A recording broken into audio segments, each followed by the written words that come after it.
Hola a todos, soy Ismael García Villarejo con la producción de José Jiménez y la realización de Covadonga La Cruz. Y esto es finanzas.com al cierre del 28 de junio.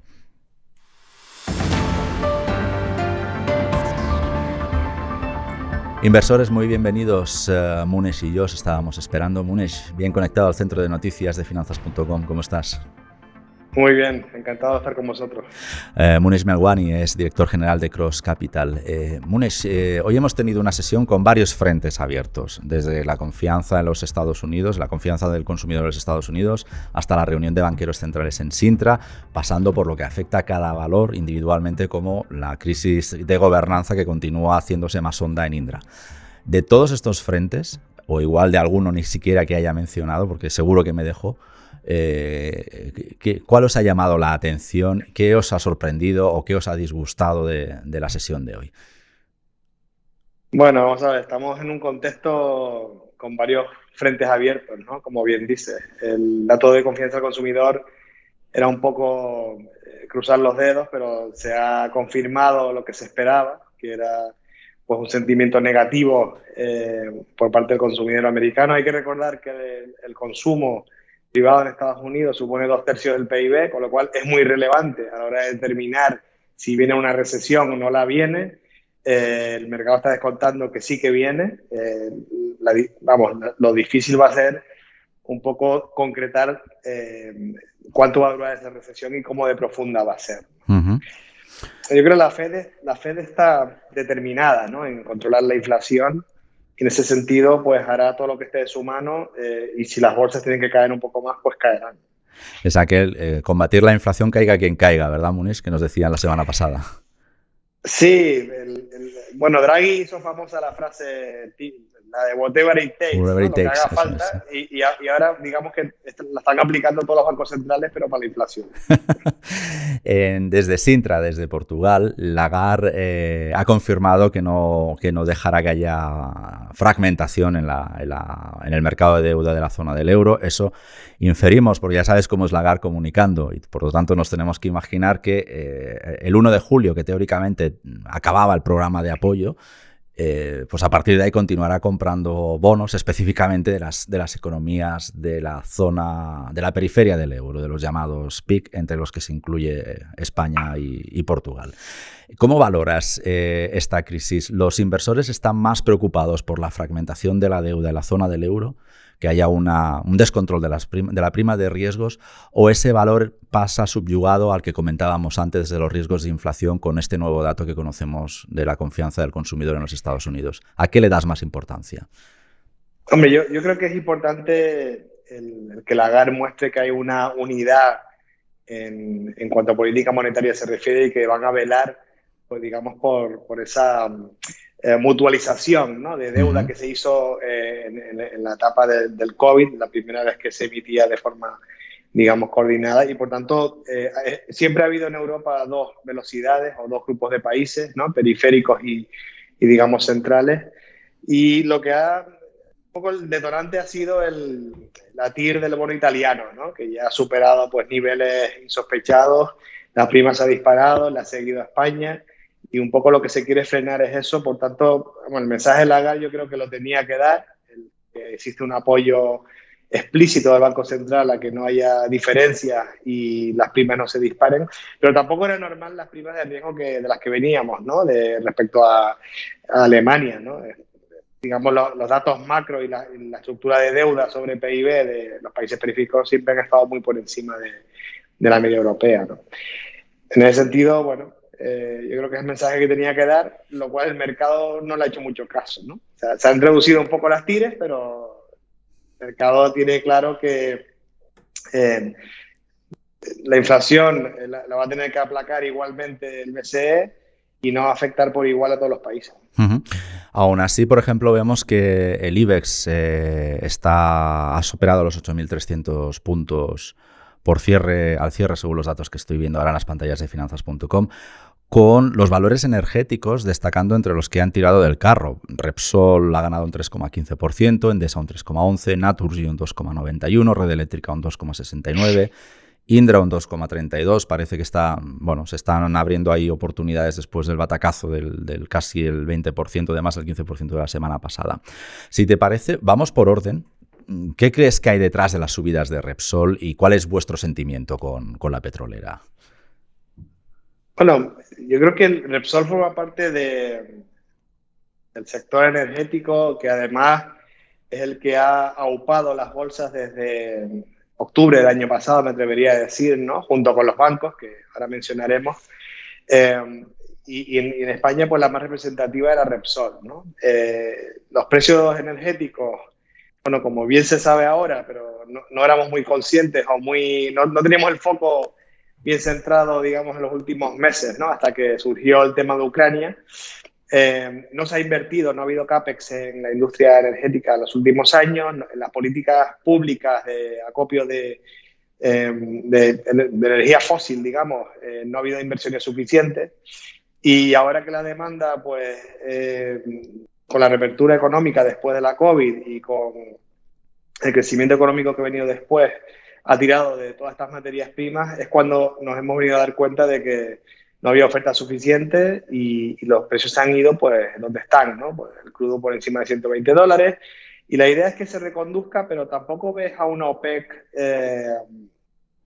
muy colaboradora, ¿no? En ese sentido, sí, las cuentas que le trae, ¿no? Pero vamos, que en ese sentido parece que el crudo va a estar en el entorno de los $100 durante todo el año, con lo cual ese componente de la inflación va a costar traerlo abajo o controlarlo. Eso todo ese contexto va a beneficiar a empresas como Repsol, que además lleva un rally ya del 36% en lo que va de año, ¿no? En la revista Inversión, Monish, estamos proyectando que el petróleo terminará el año en $107. O sea que efectivamente vemos ahí, estamos alineados un poco con lo que estabas comentando. Como habéis visto, he mencionado mucha energética, entiendo que están rebotando después de haber digerido el impuestazo del sábado en bolsa desde ayer y sobre todo los preámbulos, no particularmente Iberdrola. Pero antes quiero preguntarte iremos luego con ellas, lo agrupamos todos si te parece en un capítulo de energéticas y vamos repasándola todas porque realmente han sido las ganadoras del día. Pero quisiera preguntarte por Indra, que rebota hoy, viene desde perder el viernes pasado un 15% al cierre. Ayer también subió un 1%, pero hoy hemos encontrado una nueva dimisión y ya van 7 en 5 días. Vosotros sois una firma de value y quiero preguntarte por algo más abierto que lo de Indra, aunque si quieres meterte, evidentemente, adelante. Pero, Monish, para vosotros, ¿qué importancia tiene la gobernanza de una compañía a la hora de decidir si entráis o no entráis? Hombre, un aspecto cualitativo que valoramos mucho, es decir, por supuesto, el énfasis lo ponemos en la valoración y en el margen de seguridad y en si estamos en un contexto en el que hay viento de cola en favor del negocio de la compañía, que en este caso sí lo hay. En el caso de Indra, por ejemplo, pues más allá de la valoración, que también estimamos que tiene un potencial relevante por encima del 30%, hay viento de cola, ¿no? En el sentido de que hay mayor presupuesto o gasto en defensa, que es un tema generalizado, no solo en el caso de España, sino en el caso de los países desarrollados. Hay contratos a la vista. Digamos que desde el punto de vista de negocios está en un momento dulce la compañía, ¿no? Los márgenes de su consultoría de IT también pues tienen buena pinta en los años venideros, pero por supuesto el tema de la gobernanza es fundamental. O sea, tiene que haber alineamiento de intereses en el equipo directivo respecto a la compañía. Valoramos mucho el hecho de que, por ejemplo, un CEO o el equipo directivo tenga su esquema de remuneración conforme a los resultados y a la evolución de la compañía o al cumplimiento del plan estratégico. Si además el CEO o presidente pues tiene dinero propio suyo personal invertido en la compañía, pues lo que llaman skin in the game, ¿no? Pues es bienvenido. Y en este caso estamos hablando de una compañía que se puede decir que es de titularidad pública, ¿no? Al menos desde el punto de vista de accionista mayoritario. Y desde ese punto de vista no son compañías que se encuentren entre nuestras favoritas. O sea, nos gusta más la gobernanza privada. Infiero de tu respuesta que no sé si habéis tachado todas las compañías que tengan estados dentro del accionariado, o sea, o tengan titularidad pública, al menos una parte. Que tengan titularidad pública no es una condición necesariamente negativa, pero si infiere en lo que es en los órganos de gobierno o tiene una participación mayoritaria, como es el caso, o influencia directamente del negocio, pues por supuesto que no la tachamos. O sea, no nos interesa. Uh-huh. Muneix, nos movemos del riesgo político, si te parece, al riesgo regulatorio, que es el que hemos visto también en los últimos 7 días con el impuestazo sobre las eléctricas. Nos da la sensación, no sé si compartes este diagnóstico, que a la comunidad financiera, más que el importe adicional que tengan que pagar las eléctricas, que evidentemente acabarán de alguna manera trasladando al cliente, preocupa el riesgo regulatorio, que se puedan cambiar incluso las condiciones de un impuesto dentro del mismo ejercicio en el que se pretende cobrar. De hecho, la ministra de Hacienda ya confirmó ayer a última hora que tramitará la ley en julio para que se aplique en 2022. Por tanto, estamos hablando, yo no sé el gobierno cómo lo hace, porque ya sabes que aquí los PGEs prácticamente van de 3 en 3 años, no sé qué intenciones tiene para pero al menos las empresas cierran los presupuestos año a año. ¿Compartís este diagnóstico? ¿Es más arriesgado desde el punto de vista acción de inversor el riesgo regulatorio y la incertidumbre que introducen que los importes que pueden suponer estos incrementos en el impuesto de sociedades de las eléctricas? Y te repregunto ya de entrada, ¿y es esto lo que han castigado los inversores estos últimos días, al menos hasta hoy? Pues mira, entiendo que sí, que todo lo que suponga riesgo regulatorio o injerencia pública en lo que son las cuentas de resultados previsibles de las empresas alimenta el sentimiento negativo desde el punto de vista del inversor, ¿no? Al final, los inversores tienen muy en cuenta las ganancias previstas. Al final es lo que constituye el valor de una empresa cotizada, ¿no? El descuento de flujos futuros. Y cuanto más previsibles sean esos flujos y más controlables sean los factores que influyen sobre esos flujos, pues mejor, ¿no? En este caso, cada vez que hay una injerencia gubernamental que te trastoca un plan estratégico o unas perspectivas de negocio, pues, digamos, distorsiona el valor de la compañía, ¿no? Uh-huh. Entonces, bueno, hay oportunidades ahora mismo, después de la corrección enorme que han sufrido los mercados desde finales del año pasado, hay oportunidades de negocio alternativas pues que te animan a evitar este tipo de compañías, ¿no? Uh-huh. Inversores, estamos con Muneix Melwani, que es director general de Cross Capital. Muneix, hasta donde puedas leer, ¿qué cambios habéis aplicado en la cartera últimamente o cuáles tenéis en mente, insisto, hasta donde puedas leer y que quieras evidentemente compartir con nosotros? Pues mira, nosotros en marzo aproximadamente tuvimos un comité de inversiones que además lo tenemos todos los meses, pero este fue muy especial porque nos autoconvencimos de que realmente la inflación iba a traer consigo una recesión, ¿no? Recesión desde el punto de vista técnico, ¿no? 2 trimestres consecutivos de decrecimiento y tal. No sabemos qué profundidad va a tener ni cuánto va a durar, ¿no? Pero sí nos autoconvencimos y así lo trasladamos a nuestros clientes e inversores de que los bancos centrales llegaban tarde a ese control de la inflación, más allá del discurso que, por supuesto, fue desafortunado decir el año pasado que era transitoria, etcétera, ¿no? Pero digamos que, y luego también nos convencimos de que iban a hacer medidas contundentes de subida de tipos, empezando por la FED, y le van a seguir los demás bancos. Dicho esto, pues, como sabes, los tipos de interés pues, es una variable clave a la hora de valorar compañías. Y entonces, respondiendo a tu pregunta, lo que hemos hecho es una rotación o un filtrado de las carteras, quedándonos con aquellas compañías que han sido resilientes en otras etapas de inflación, pero ya nos tenemos que remontar a años 80 y 70. Te iba a preguntar si queda alguna que haya sido resiliente a otros años. No, bueno, es una combinación de 2 tipos de compañías, ¿no? Aquellas que han sido resilientes en etapas inflacionistas, de las que ya nos recordamos, y cuyos directivos a lo mejor también han gestionado otras compañías que sí lo han sido, o bien también otro factor relevantísimo es que pues, lo que llama Warren Buffett los moats o ventajas competitivas, ¿no? O barreras de entrada, como lo quieras llamar, que sean suficientemente fuertes en este tipo de contexto y que además tengan capacidad de fijación de precios, ¿no? Te pongo un ejemplo, ¿no? O sea, Apple, por ejemplo, es una compañía que tiene que pasar un milagro para que la vendamos, ¿no? O sea, siempre hemos estado invertidos en Apple y así nos ha ido muy bien en ese sentido, ¿no? Y como Apple hay muchas más, ¿no? O sea, no me refiero a ese sector, sino a compañías muy posicionadas, líderes de nicho, y en España también las hay, y no necesariamente están en el IBEX. Muniz, me has dejado con las ganas cuando decías compañías resilientes que ya existían en otros periodos de inflación rondando el 10%, o sea, de lo que prácticamente es una hiperinflación. Me has dejado con las ganas de decirnos cuáles. Anímate, hombre. Sí, bueno, o sea, al final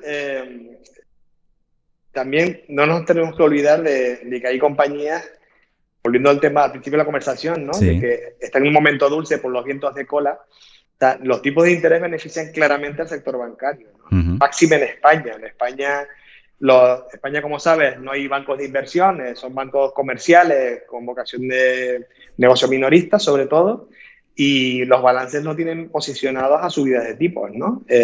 Han estado haciendo estragos en términos de márgenes y rentabilidad durante 15 años prácticamente, y les ha llegado el momento, ¿no? Cuando la gente cuando ve valoraciones de valor en libros en torno a 0,5, dice, bueno, pues puedes pensar dos cosas, ¿no? O que el negocio realmente está dañado y el mercado lo reconoce como tal, o que el mercado se equivoca y realmente no está recogiendo en la valoración en la mejora de beneficios que puede tener por una mera subida de tipos, ¿no? Y hay que recordar que el Euribor ha pasado desde marzo de este año, que estaba en menos 0,40, el Euribor 12 meses, a 0,95, ¿no? Estamos hablando de 3 veces el valor de los tipos de interés, y no hay que olvidar que las hipotecas, que es el principal negocio de los bancos comerciales, están ligados al Euribor 12 meses, ¿no? Entonces, bueno, eso es digamos, un negocio resiliente en este contexto, ¿no? Y luego hay otras empresas, ¿no? Inditex, que como sabes ha estado penalizada desde el punto de vista en fin, por lo que pasó por el cierre de las tiendas en Rusia, por el cambio del gobierno corporativo, etcétera. Nosotros pensamos que es nuestra compañía de bandera en España. Los resultados han sido magníficos, los márgenes de negocio también, y le asignamos un potencial muy relevante. Sin embargo, me has hablado del sector financiero, no has dado nombres, pero pistas suficientes como para que nos imaginemos de quién estás hablando, e Inditex, y están ahí en el IBEX. Fuera del IBEX, ¿qué nombres nos podéis dar? Ya que nos animas a mirar fuera de ese índice, ¿no? Pues mira, hay compañías muy interesantes, ¿no? Como puede ser Vidrala o como puede ser Tubacex, que son pues small caps, incluso micro caps en algunos casos, que si ojeas un poco las carteras de otras firmas de value, pues las verás por ahí también, porque al final se han dado circunstancias, ¿no? de coyuntura económica que son las propicias para este tipo de compañías, ¿no? Lo curioso es que, claro, no ves el IBEX, quedan en segundo o tercer plano en cuanto a foco de atención, pero siguen siendo líderes mundiales de nicho, ¿no? Ya. Tubacex, que es una compañía que está en Llodio, en Álava, en un polígono industrial súper pequeña, lleva, pues, no sé, 30 años cotizando, y está entre las top 10 fabricantes de acero inoxidable, ¿no? De tubos de acero inoxidable de construcción, ¿no? ¿Y quién sabe eso? Bueno, pues, o sea, todo el mundo que conoce la compañía, siempre ha estado ahí, y lleva un rally importantísimo. Le falta la visibilidad, no quedan los grandes índices a veces. Claro. Muniz, claro. quiero repreguntarte sobre esa conferencia, te cito textualmente, en la que os autoconvencisteis de que iba a venir una crisis, que los movimientos del BCE por llegar tarde iban a ser más agresivos. Eso fue hace unos meses. Quiero preguntarte si los meses que han pasado hasta ahora, hasta el momento en el que estamos hablando, han superado las perspectivas de dureza que temíais, os han quedado por debajo. Es decir, ¿las cosas han ido a peor o mejor de lo que preveíais en aquella reunión que me citabas antes? Pues sí, las cosas han ido a peor. Y lo atribuimos sobre todo a dos factores, ¿no? Una es que la curva de tipos pues, se ha elevado más de lo que preveíamos, auspiciado por la Fed también, y porque las expectativas de inflación han sido peores de las que uno esperaba, tanto la nuestra como las del consenso analista, pero tiene una explicación, y es que se están produciendo efectos sobre la inflación que tienen cierto letargo, cierto retardo, ¿no? Por ejemplo, las revisiones salariales pues todavía no están recogidas en los datos de inflación en Estados Unidos, y por tanto va a costar bajarla, ¿no? Los precios energéticos, gracias a los enemigos rusos, pues como consecuencia de eso y del corte de suministros a Alemania, etcétera, pues al final va a costar también esa dependencia energética que tiene Europa, pues al final le está comprando de otros proveedores, ¿no? Pero mucho más caro. Y al final todo eso se traduce en componentes de la inflación que cuesta rebajarlos, ¿no? Entonces, eso por un lado. Y luego, al final, lo que el mercado está descontando, y por eso ha sido peor de lo que esperábamos, es que como consecuencia de esa actuación coordinada contundente de los bancos centrales, puede darse un retraimiento de la demanda, que es notable, que va a empezar por Estados Unidos, sobre todo porque leí el otro día que el 90% de la renta disponible de los americanos se la está llevando ahora mismo la hipoteca. Ya estamos. Y eso, claro, pero porque la hipoteca en Estados Unidos, que está más referenciada a tipo fijo, más referenciada al 3 unidades de 10 años, ha pasado del 3 al 6%, ¿no? Entonces tú imagínate gastarte el doble en la hipoteca. Si a eso le unes que mucha gente se ha mudado de las ciudades a la periferia, a casas mayores en las que puedes teletrabajar, etcétera, pues se han endeudado por encima de lo que esperaban endeudarse para comprarse esas casas y ahora tienen el doble coste financiero, ¿no? Entonces, bueno, están tirando de la tarjeta de crédito y todo eso al final lo que se traduce en que van a tener que moderarse, darse el cinturón y la demanda pues, de bienes y servicios pues tendrá que contenerse. ¿Qué significa eso? Que las empresas pueden ver alterados sus beneficios esperados de este año, ¿no? Y hay algunos profit warning que hemos visto, ¿no? Como los de Walmart o como los de Target, en fin, digamos negocios retail, que ya están reduciendo sus previsiones y los analistas, por tanto, sus valoraciones esperadas. Munesh, hay cosas de las que has dicho que me recuerdan a 2006. Te llamamos otra tarde para preguntarte si el tema acaba como en 2008. Esperemos que no, pero eso lo dejamos para otro día, si te parece, Munesh. Muy bien, no creo, pero muy bien. Lo dejamos otro día. Lo debatimos otro día. Muchísimas gracias por hacer podcasting con nosotros. Un abrazo. Muchas gracias a vosotros. Un abrazo. Inversores, seguid mañana con Alejandro Ramírez a las 7:30 con Hechos Relevantes. Y nosotros volvemos al cierre de los mercados europeos. Gracias, como siempre, por el privilegio de vuestro tiempo.